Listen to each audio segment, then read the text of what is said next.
Tai visi žinot, kad aš labai mėgstu mėsą ir mažai daržovių, bet dar rečiau aš kalbu turbūt apie saldumynus. Šiandien aš jums iškepsiu sumuštinė, taustas, netaustas, nesvarbu. Patys susigalvosit pavadinimą. Turbūt daugumą jį žino kaip French toastą. Tai jis bus saldus, šiek tiek su cinamonu, su uogom, pasaka.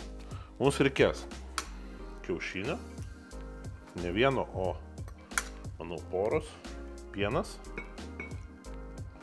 Taip, išplakam kiaušinį, sumaišome su pienu, užkaičiam keptuvę, reikės ištirpdyti sviestą, tada sumažinam ugnį, čia turbūt reikia sakyti teisingai kaitrą, merkiam bulką, labai svarbu, kad jinai pasigertų to skysčio viso į save.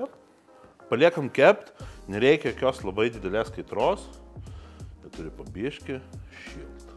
Nu ką, jau vieną kartą apverčiau, kaip matot, kaip labai greitai kep. Dabar ką mes pasidarysim, pamaišysim cinamoną su cukrum ir beriam.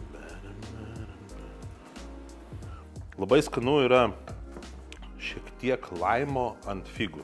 Yra, žinokit, pasakiškas skonis, jos saldžios, laimas turi tokią malonę rūgštelę. Ir kartu yra labai skanu. Pusrytinis taustas padarytas, saldus, labai skanus. Mano vaikai labai mėgsta, net nebijoju, kad ir jums.